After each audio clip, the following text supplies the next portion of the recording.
I'd like to call the August 6th meeting of the Springfield Police Advisory Committee to order. If anybody please call the roll. Yes. Michelle Weber. Josh Aguilar. Daniel Davidson is excused. Cindy Koza. Here. Jonathan Hayes. Here.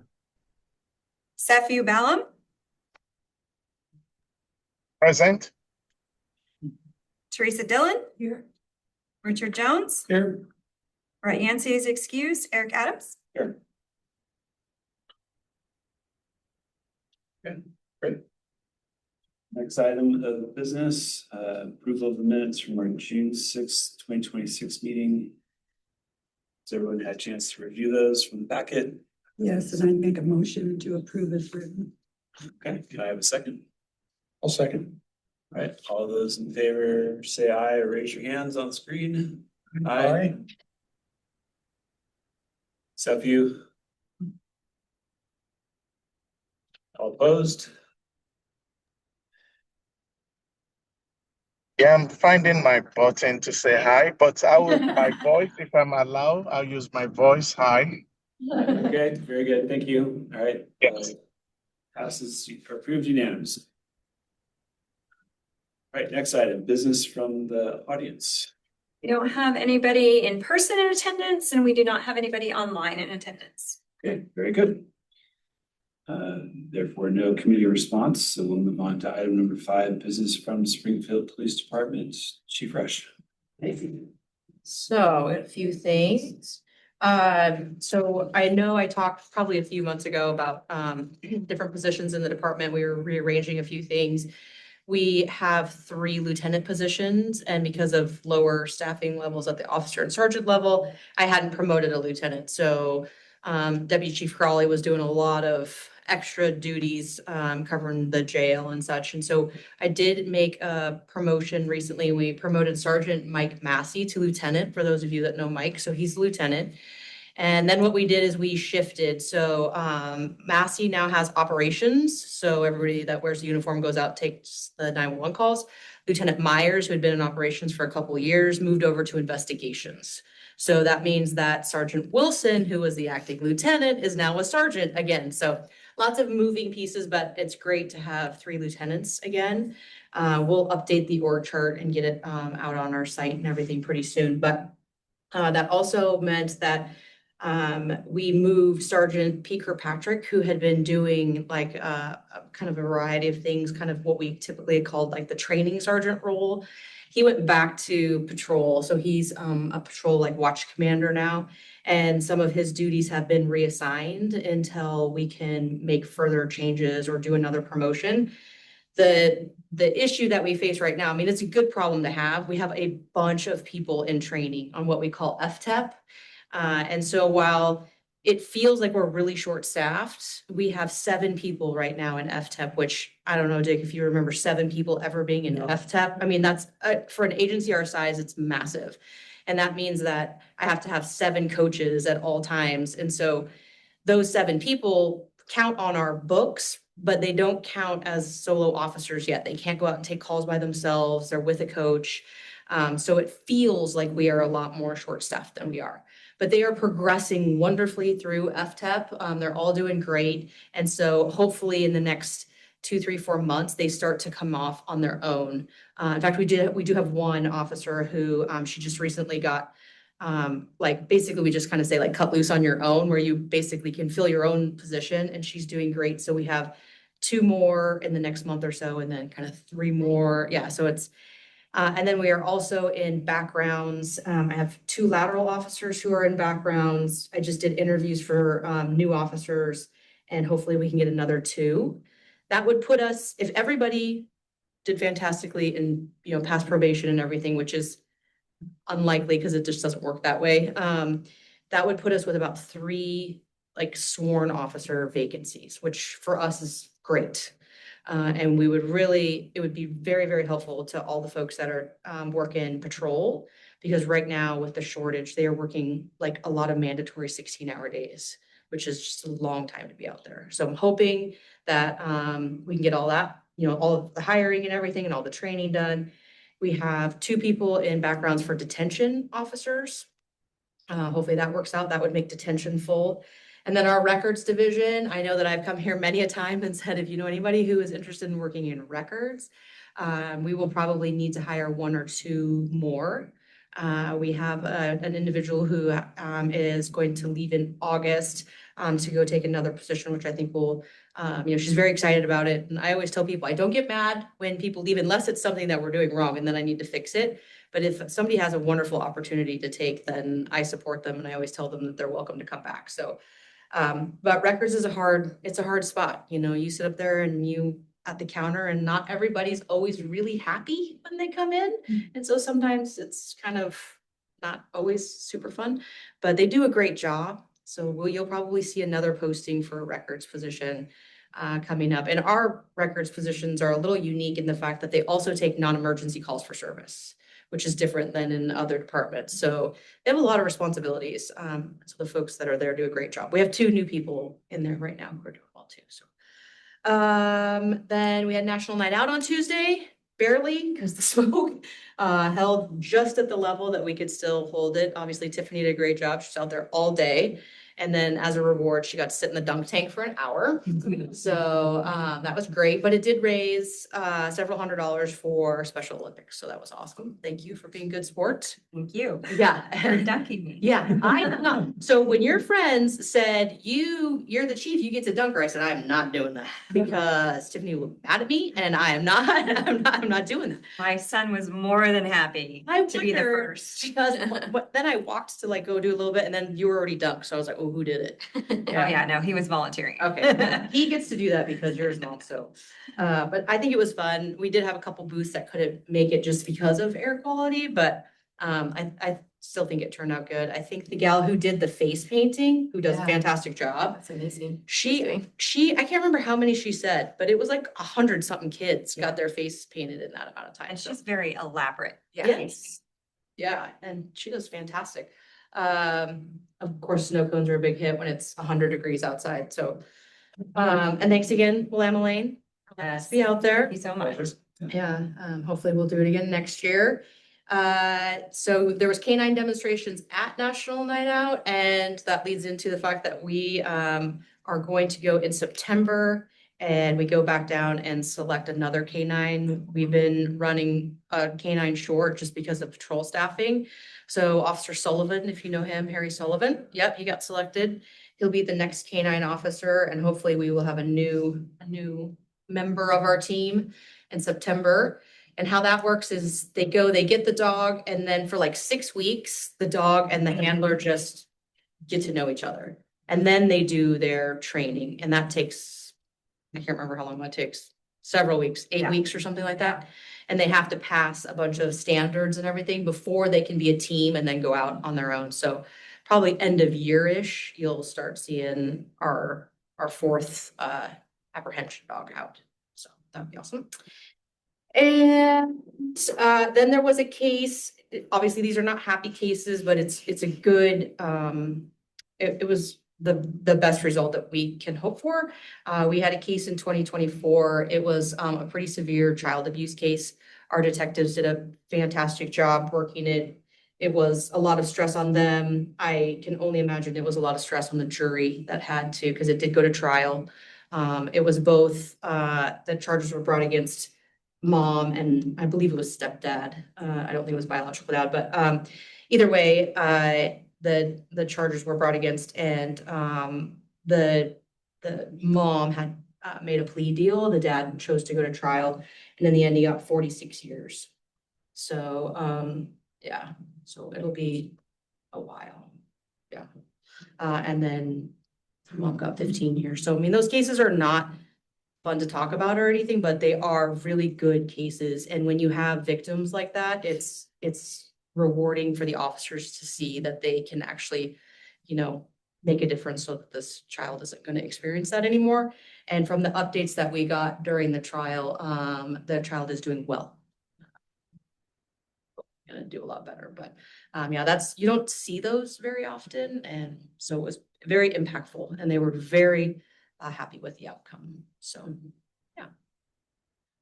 Do you guys have any questions? the animal control officer. So, Yes, I've learned that the animal control officer is one of the most talked about positions in the city of Springfield. Which is new to me because in Portland, we don't have animal control officers. We just had to handle them. I told people, I had a call one time to a 6-foot boa constrictor underneath a garbage dumpster. And I was like, what do I do with that? And luckily we had an officer who likes snakes. So, it was just like, the interviews for the animal control officer are next Thursday. Yeah, so hopefully we got a ton of interest in it, like a ton of interest Over in it. 100 applicants, wasn't it? Yes. Yeah.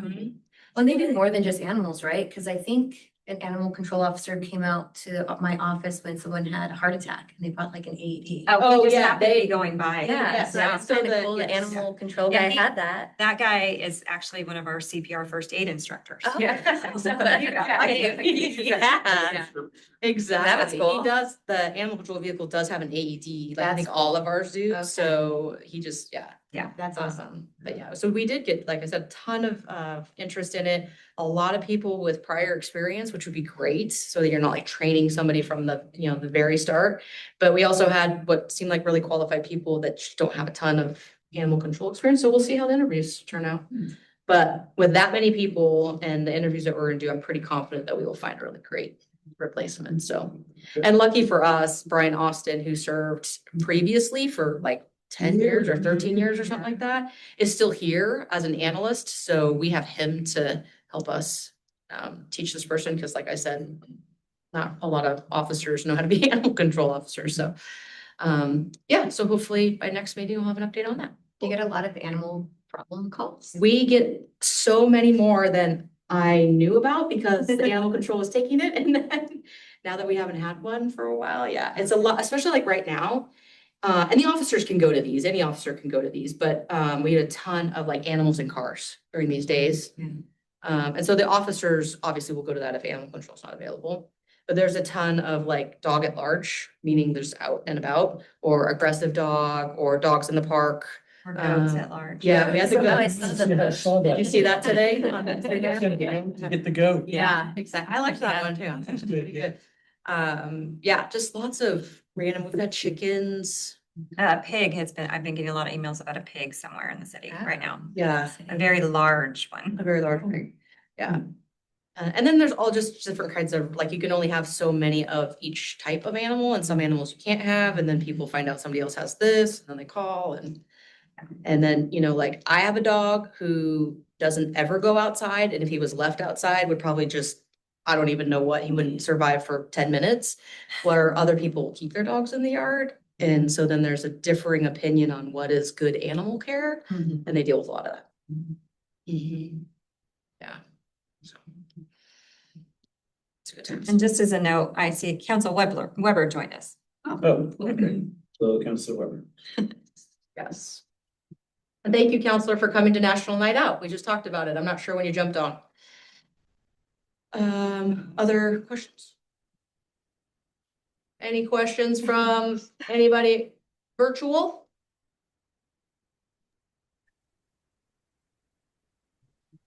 No, none. I do not have any. All right. I don't have a question, but I do want to say National Night Out is one of my favorite things to attend every year. It's just a great opportunity to see PD and all of our partners out in support of our community. And it's just a lot of fun. So thanks for all the great work you do to get that up and running. Absolutely. I think there's a lot of kids who enjoy dunking police officers. Well, and not even necessarily hitting it with the ball, but just going up and pushing it to make sure that they get Yeah, done. that they got it. Yeah. Yeah, So they're that's- getting wet no matter what. Yeah. Yeah. It's cute. Okay, next item on the agenda, business from the committee. And first item there is our annual report that went to council. Yeah, I just wanted to let you know that was sent to council via council briefing memo at the end of June. So council has received that. And then the next thing on there is the term expirations. I wanted to make note that you're all aware that Terry's term is up at the end of the year, and this is her second term, so she is no longer eligible for a third term. So that will be open for via the vacancy that we normally do.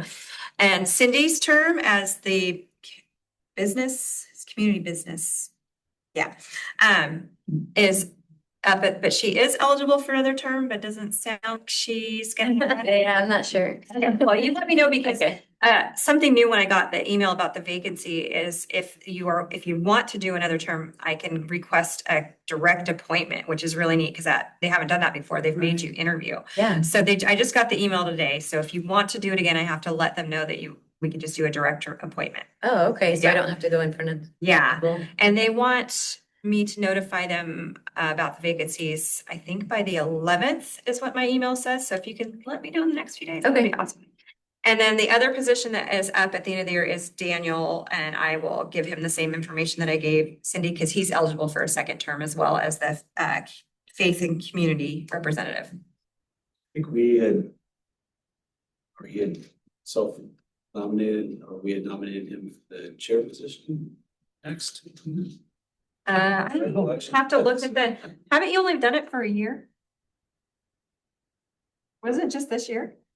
Yes. Yes. Was this year? Yeah. They didn't. You get another year. You get another year. I think it's 2 years. Are you? I swore that we had talked about that one. Oh, I don't, yeah. Maybe. Because is he vice chair? Daniel is vice chair. She's vice chair. Yeah. Maybe that's what I'm thinking. Okay. Yeah. Fair enough. Darn. Nice try. I mean, I love this.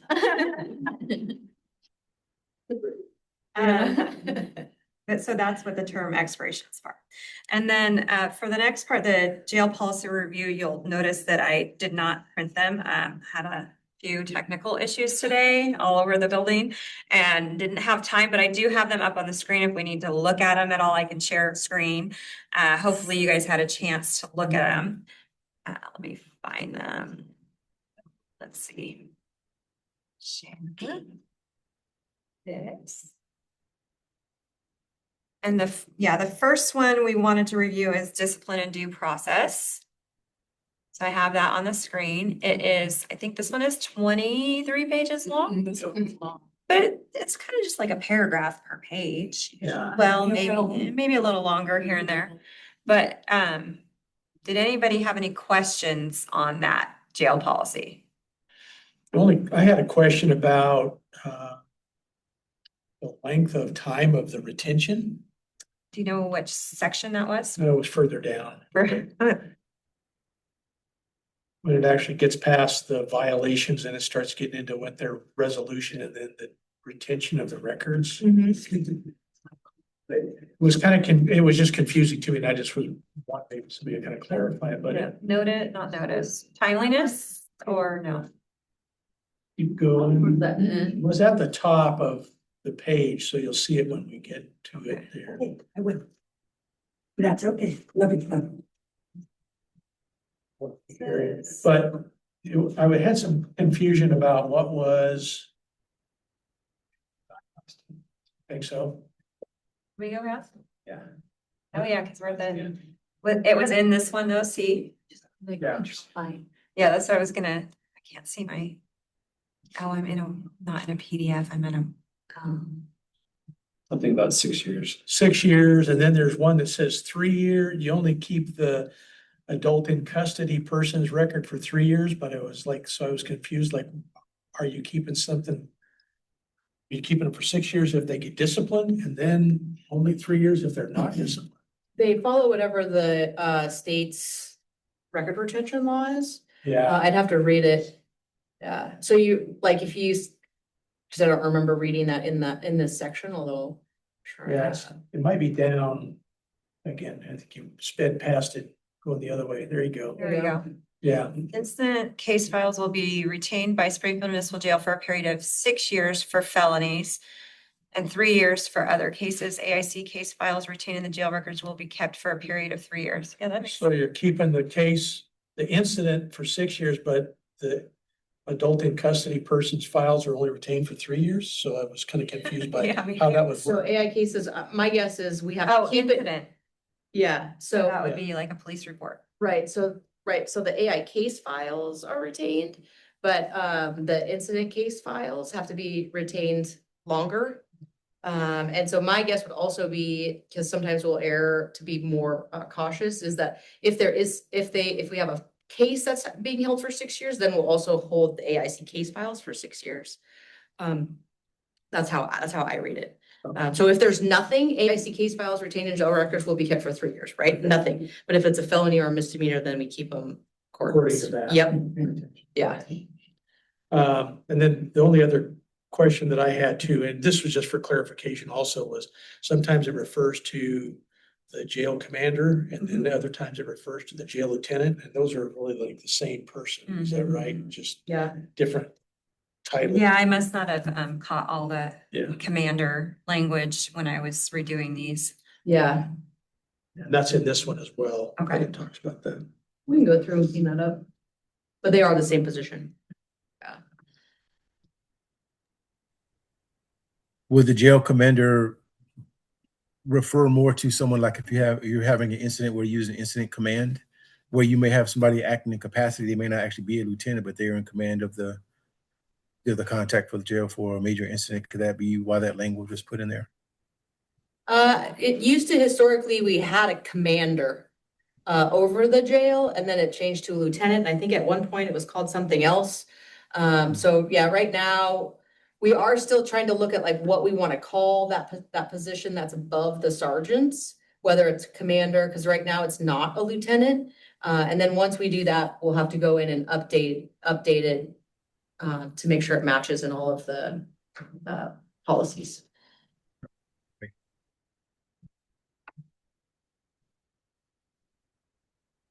Any other questions on this discipline due process policy? I'll just mention that it hadn't occurred to me that there would be subsequent disciplinary actions and enforcement that take place with people who are in jail, while they're in jail. It's like, well, of course there would be. Just really impressed with the thoroughness and process. Yeah. Sometimes they act out. We used to have for quite a while, they like to break the fire sprinkler Yes, heads. still do. Flooded, and we'd have a criminal mischief charge. So there'd be additional things that are criminal wise and stuff in there. I mean, once they're in jail, they just don't start behaving well.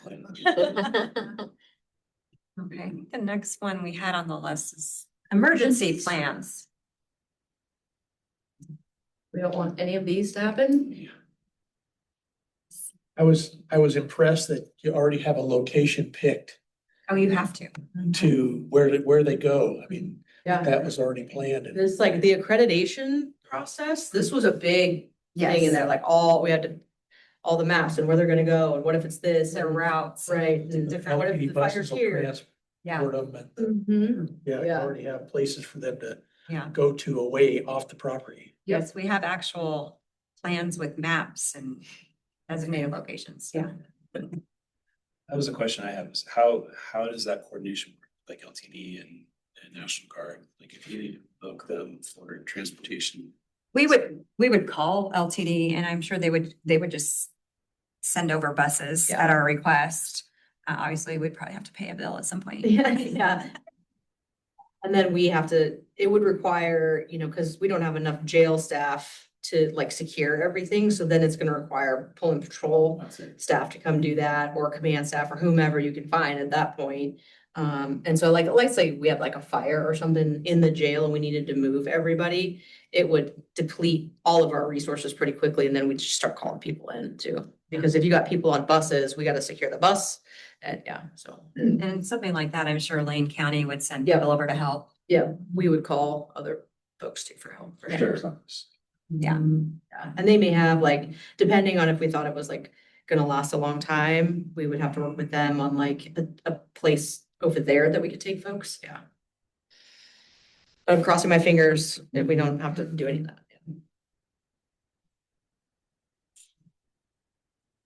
So any questions on emergency plans? I did have a question. I saw in there that there are fire drills that are done. I think it said monthly or something like that. Have we ever considered doing like an actual mock evacuation where you have like volunteers acting like they are the the prisoners and actually calling LTD and actually transporting them to another site, just to kind of see how that will work. Because if there's an event like that, that's going to impact emergency services in both cities, especially if we have a medical need. I mean, I don't know how much you know about the EMS service here, but if we have an MCI or anything where there's a mass number of casualties, it's going to deplete our system almost immediately. So that would involve calling, other EMS agencies and things like that as well. So I don't know if that's something that's not anything I've ever heard discussed at our department. Doing a drill or practicing a mock jail evacuation, or even being familiar enough with the jail to know how we would respond. So I don't know if that's something we could consider incorporating some multi-agency trainings before something actually does happen. Yeah, I had not thought of it. I don't know that it's been discussed. I could talk to the sheriff and see, because we have done like MCI drills and stuff, like with fire, and we've done some like active threat drills, like multi-agency active threat drills to see that kind of stuff. So I'll reach out to the sheriff and I'll see if they do anything like that. Okay.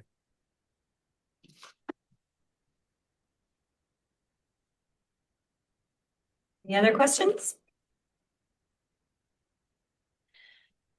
And then our last one is use of force and restraints.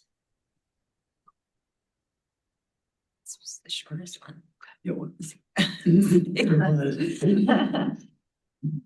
This one just pretty much refers back to, because the jail personnel also fall under our department use of force policy, which obviously is much longer. So That's the general order. Yep. And we've reviewed that one as a committee. yeah, so they have to follow the exact same policy. The medical personnel that are referenced in here in terms of like doing status checks, their duties, are those full-time staff that are housed at the jail, or are you contracting them? We have a contract, yeah. We have a contract, but they are here 24/7. So we have like a room and everything that they have, and that's where they take folks in, do their assessment. They can come out and do assessments as well, but there's always medical staff on site. It mentions, I think, a mental health worker also checking on somebody. Is that somebody who's here also 24/7? They are not here 24/7. WellPath contracts, and I think they have the ability to call someone 24/7, but we have a QMHP, so qualified mental health professional, who comes in a couple of days a week, and they have, Doesn't he also do televisit, like Yep. things, Zoom? So they can do that. Yeah, so WellPath contracts that. I think it's a couple days a week.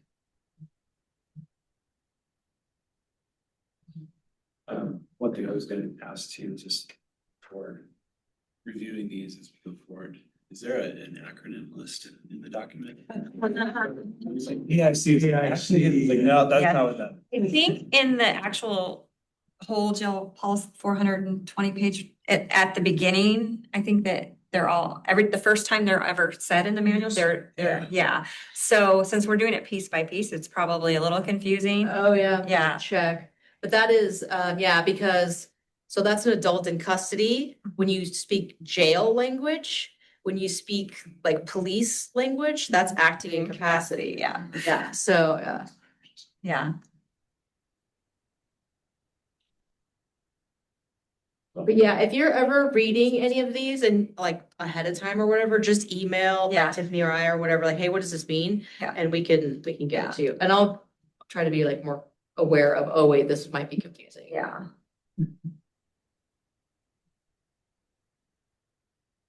Again, referencing the medical profession section in E, particularly talking about the restraint chair.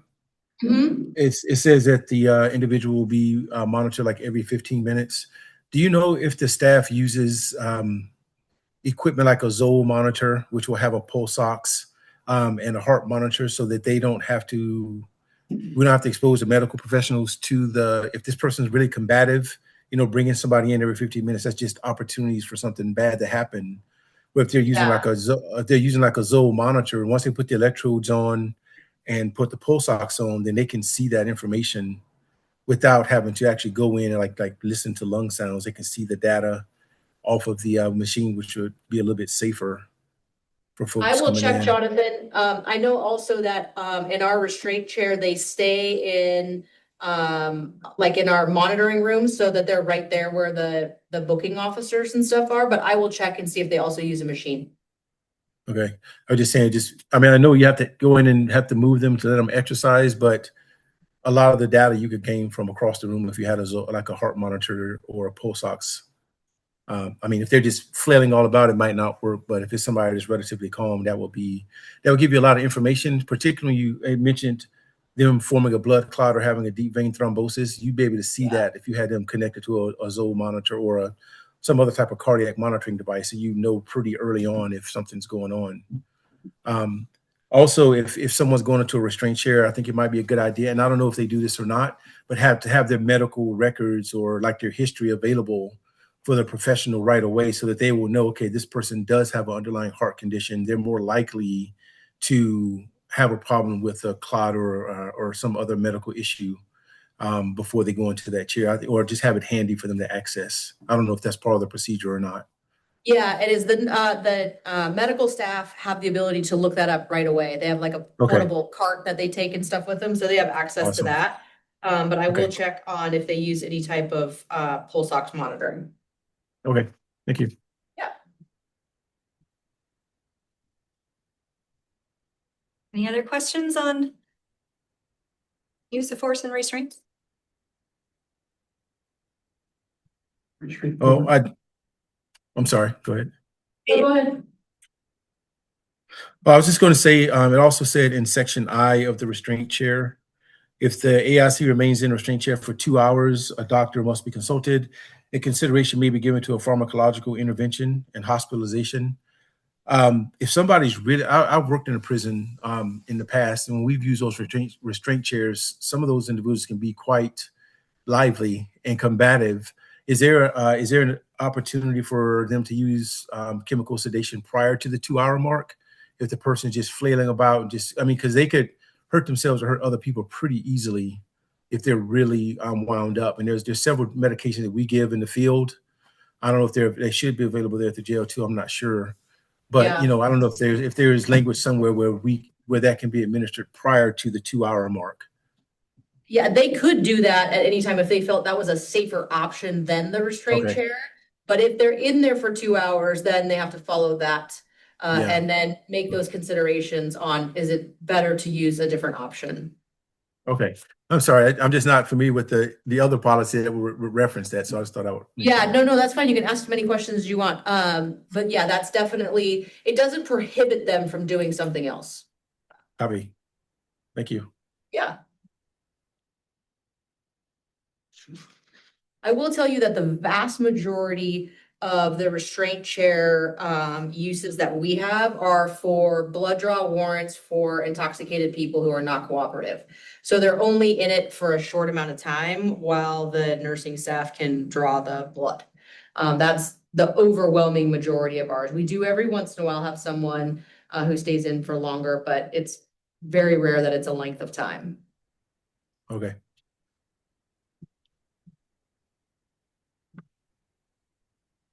Okay, any other questions or comments?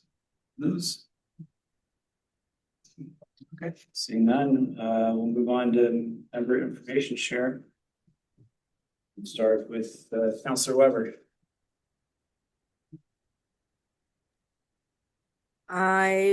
We've been on recess for a little over a month, getting ready to come back in September, so I don't really have any updates. Again, just my appreciation for all the work that was done for National Night Out, and to all of our partners, including Willamette Lane and all of the other folks that were there to share their toys and their contributions to the success of our city. So just thank you all for what you do. All right, thank you, Councilor. Let's see, Josh is not with us this evening, nor is Daniel. So let's see, Cindy. Yeah, I have some information I can share. I was gonna share it directly with you, but I feel like in the group, you guys might want to hear it too. But so with my caregiving company, we've always experienced this mental health gap. And with cahoots and police, like it's difficult sometimes to navigate mental health crisis.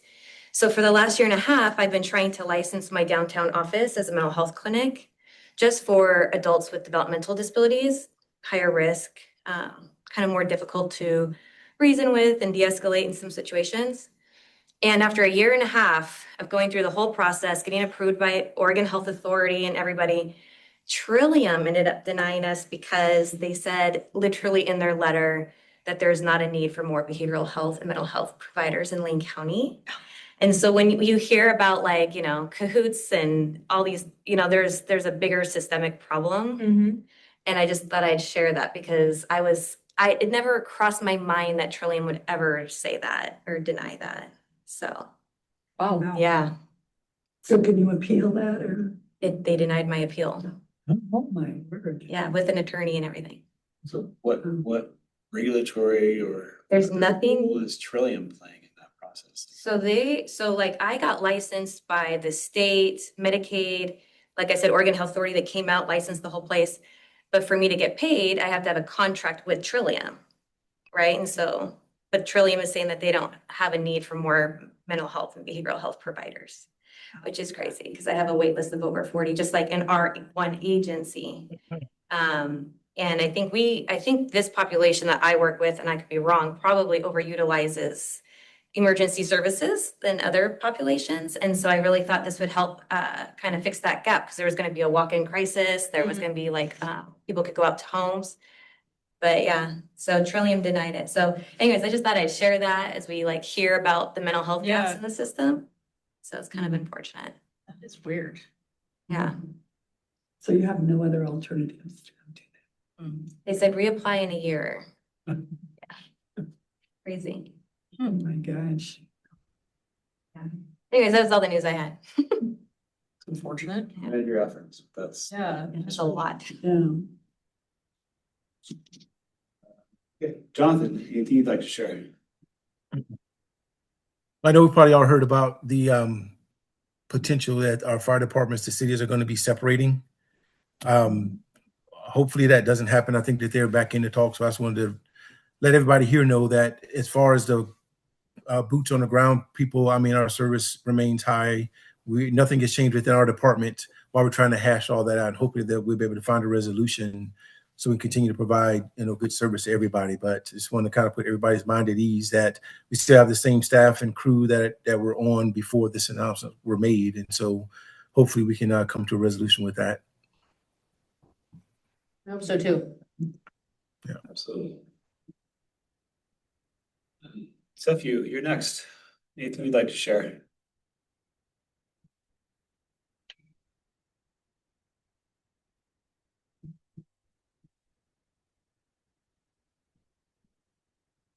The only thing I'm just still gonna share has to do with I think it's been over a month, and I was actually driving towards Peace Health Hospital, and when this accident happened and the fire, this car caught fire, and the emergency came, the police department came. I was very impressed about their officers, the way everything was conducted. And so I'm just bringing this to you, Chief. Captain, you have the best officer I can ever think of. And the way the relationship was with the public, and I was like, wow, I'm sure if the captain sees this, she's going to be proud of everybody here. That's all I can say. I appreciate that. Thank you for sharing. You're welcome, man.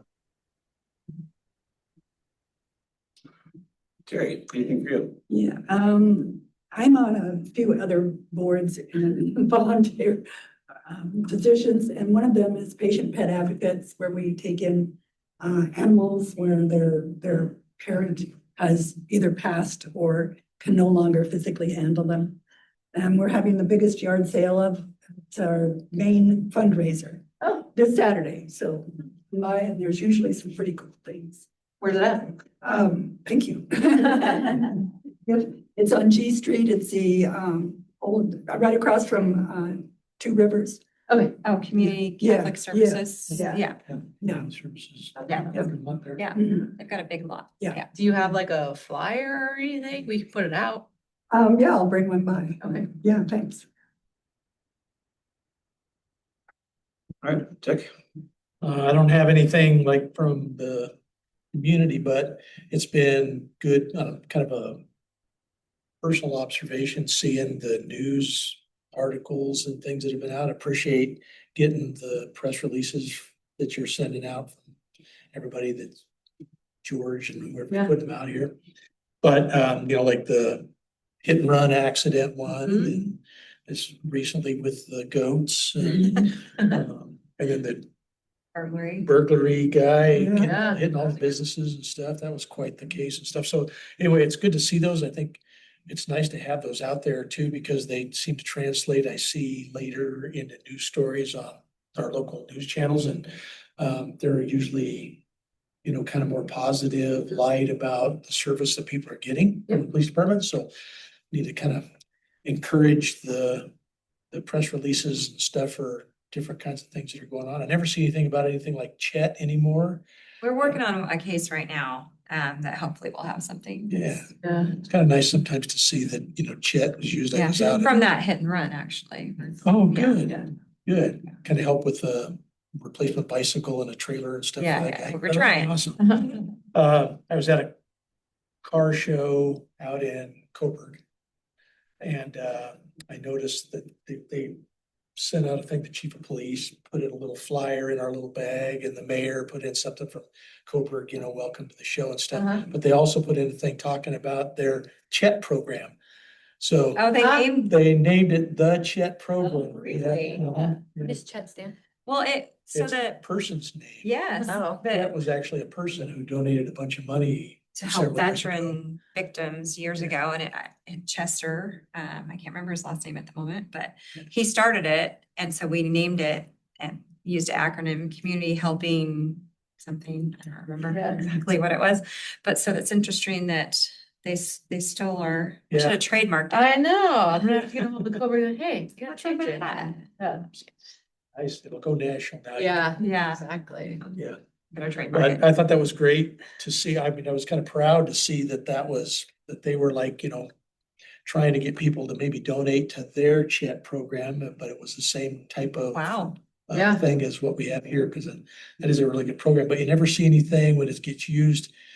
You used to see every once in a while a press release about, the Yeah. situation it was used in. So Yeah. kind of nice. Is that like, one of my clients had their bike stolen and the police came and delivered him a bike? Yeah. Okay. Yeah. We posted it and it was a great picture of the cops and stuff, but maybe I should have sent it to you guys. You should, yeah, Yeah. because, see, there's a lot of problem not having our community outreach and our public information is like, I don't get a lot of the photos. Like today, we had shop with a cop, and normally that position would be out there taking a ton of photos. Yeah. But I was dealing with a fingerprint machine in the jail, so I couldn't take, so I've asked the officer, send me photos, because Yeah. otherwise I don't Okay, have, that's good to yeah, know. yeah. And like today, we had detectives do a really good job. I don't know all the details of it, something with a stolen car and finding a guy who was doing a bunch of stuff. And they've been looking, various agencies have been looking for him. And one of our detectives found him within like 60 minutes of this last crime. But I have to remind them, you have to tell somebody about that. I Right. just happened to hear about it. So I was like, send it to George so he can do a press release, because they just, okay, cool, blah, blah, blah. I'm like, no, we need to know. Yeah. And then we push that stuff out. They don't even think about it. They're like, oh, I was just doing my job. I'm like, I know. And when an officer like arranges the Chet funds, like to buy a bike, I don't get told about it. I have no idea that this has happened. Yeah. So. Is it the officer then that like kind of gets to decide? Oh, Yeah, that's- so an officer will put in a request, and then our office supervisor, she will determine whether, yes, it's good, and give them the money or whatever, and then they'll go out and buy a bike, but I have no idea that any of that's happened. Okay. Yeah, or sometimes we'll get them where, something's happened and somebody like needs a hotel room for the Mhm. night. So I do see a few of those. And that's more like the watch commander can make that decision in the, at least in the middle of the night. Yeah, Yeah, and so we don't find out about them all the time. yeah. It's a good program. It is a good program and the community donates Kind well of to community it. donations, yeah. And we have Chet Pet. Yeah. Do stuff for pets too. That's awesome. Say mimicry is the purest form of flattery. So. Yeah. That's very true. It's like, I don't even need to say things. Right. Michelle Weber has her hand up, so does Salvo. Can I just jump in on that for a second? I Yes. think this sounds like a great opportunity for counselors or the mayor, if, you know, if we're communicated and we know that these things are happening, to show up. And I would love to take pictures and help communicate out the great work that we're doing at SPD. So let me know how I can help. Oh, Cool. great. Great. Let's see where we live. Brett's not here, so I guess that leaves me. I'll just mention that we had a really productive meeting with Deputy Chief Crawley, several other staff from City of Springfield, planning, transportation, a couple folks from the school district as well, just about starting to develop a campaign around e-bikes, e-motos, e-mobility devices. That's still all very much in process. But really appreciate the opportunity to have kind of a holistic collaborative approach to how we're going to get that out to the community in terms of education and enforcement. It is increasingly a hot topic within the park system right now. And we know of a couple different groups of minors that tend to be engaging in illegal use of these more often than not. Unfortunately, on the fortunate side, nothing, at least to my knowledge, in the community has risen to some of the more popular Facebook posts and other things on social media. So count our blessings in that regard. But we should be seeing some materials and signage and such coming forward here in the next couple of months. And then on that note, in July, our board of directors adopted updates to our park rules, or ordinance 100, and a key component to that was some more specific regulations around e-bikes and e-mobility devices that hopefully will help keep parks and trails and natural areas safer and more enjoyable to use. Yeah. So that's what I got. And then, yeah, great job on National Night Out. It's wonderful to host you guys. Forward to doing it going forward.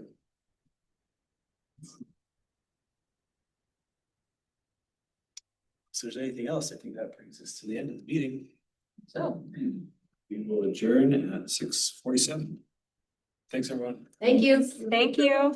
Thank you. Thank you. Thanks. Have a good night. That's it. That's, you want it?